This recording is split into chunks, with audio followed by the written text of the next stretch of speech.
पे एकत्रित हुए हमारे सिंधी समाज के कुछ पर्व और कुछ जो है हमारे आर्थिक स्थिति से कम लोगों के लिए चर्चा की हमने कि भाई उनका कैसे मदद किया जाए।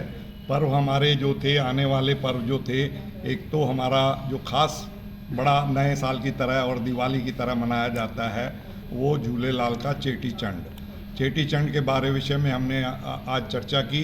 और उसके बाद हमारे एक नौजवान जिनकी शताब्दी जन्मदिन था, तो उनके विषय पे उन्होंने जो कि देश के लिए शहीद हुए, हमारे सिंधु समाज के सिंधु कम्युनिटी के योद्धा, और उन्होंने जो है अपने देश की खातिर प्राण दे दिए।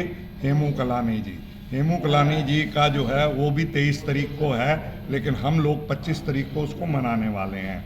उसके बाद जो है हमने एक चर्चा और की, जो था कि आर्थिक स्थिति से कमज़ोर जो भी हमारे समाज के हैं वो इतने अपने में वो हैं कि कभी किसी से भीख नहीं मांगते, मेहनती हैं, और जो मेहनत का जज्बा उनके दिल में है। हमारा समाज भी उनको मदद करने के लिए तत्पर रहता है।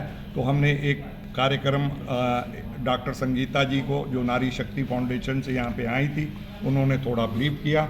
14 तारीख को फिर बुला रहे हैं, वो बताएंगे कि हमारे परिवार की महिलाएं कैसे अपने आप को सक्षम बनाएं छोटी छोटी पूंजी से, और छोटी छोटी पूंजी की व्यवस्था भी हमने अलग अलग बैंकों से, और जो सक्षम आदमी है सिंधु समाज में वो भी उनकी मदद करेंगे। हमारा सिंधी समाज पहले से ही उनको मदद कर रहा है, उसको मदद को और बढ़ाएंगे ताकि हमारे समाज के सब लोग जो है ना आत्मनिर्भर रहें, सेल्फ डिपेंडेंट रहें, अपने कार्य में जो है वो 2 पैसे घर की रोजी रोटी चला सकें।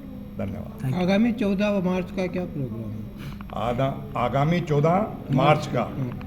14 मार्च का जो है हमारे सिंधु समाज में जो है हमारे बेलानी जी कई वर्षों से ये करते आ रहे हैं। जो कमज़ोर वर्ग की महिलाएं हैं, जो विडो हैं, या जो जिनको कोई सहारा नहीं है, उनको सिंधु समाज की तरफ से हर 6 महीने के बाद ये बुलाते हैं। उनको जो है उनको कुछ आर्थिक सहायता करते हैं, और जो है कुछ उनको कपड़ों के ज़रिए से, कुछ राशन के ज़रिए से, ऐसे उनसे जो सिंधु समाज अधिक से अधिक कर सकता है वो करता है और करेगा भी। अब हम उसमें और इजाफा करने जा रहे हैं, क्योंकि सिंधु काउंसिल भी सिंधु समाज के साथ कंधे से कंधा मिलाने के लिए तत्पर है, और जो है वो आगे आने वाले समय में सिंधु काउंसिल और सिंधु समाज कई ऐसे प्रोग्राम कर रहा है जिसमें हमने गरीब महिलाओं को, गरीब परिवारों को, गरीब पुरुषों को आर्थिक स्थिति से मदद करना, मेडिकल पे भी ध्यान दे रहे हैं कि आगे आने वाले समय में हम कुछ मेडिकल की योजना चलाएं, जैसे सिंधी परिवारों को फ्री हेल्थ चेकअप, योगा, और उसके अलावा कुछ जो भी हम गरीब लोगों को आँखों की कमजोरी है तो उनको चश्मे, दवाइयाँ, और जो भी सहायता बन सकती है हमारे समाज से, उससे अब जो है और विस्तार से और तेज़ी से आगे बढ़ना चाह रहा है। तो मैं ये अब बेलानी जी को कहूँगा कि वो आगे इसमें कुछ बताना चाहें तो बताएं। धन्यवाद। बेलानी साहब, आप सिंधु समाज और उनके उत्थान के बारे में क्या विचार है? देखिए, सिंधु समाज जैसे अभी हमारे लालवानी जी ने बताया, ये जो गरीब विधवाओं की जो हम मदद करते हैं, इनके बारे में मैं उसमें थोड़ा सा ऐड ऑन करना चाहूँगा। इनको हम करीब 130 है विधवाएँ, जिनको कि हम हर महीने 500 रुपये उनको देते हैं मदद के तौर पर, और वो उनको यहाँ आना नहीं पड़ता है। उनको हम ऑनलाइन उनके अकाउंट में हर 3 महीने में ऑटोमेटिकली ट्रांसफ़र कर देते हैं। हम हर 6 महीने में, ये संस्था जो है ये एक हमारे संत है स्वामी लीलाशाह, हम उनके नाम से चलाते हैं। तो जब उनकी बरसी या उनके जन्मदिन पे हम उनको हर 6 महीने में यहाँ बुलाते हैं।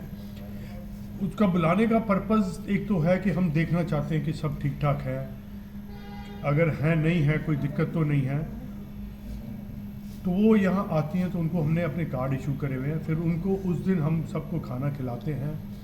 और सब कुछ और संस्थाएं आती हैं जो उनको कोई पैसे देता है, कोई राशन, जैसे सर्दियां होती है तो उनको कंबल वगैरह या कुछ भी, जैसे भी, या रजाइयाँ किसी भी तरह की।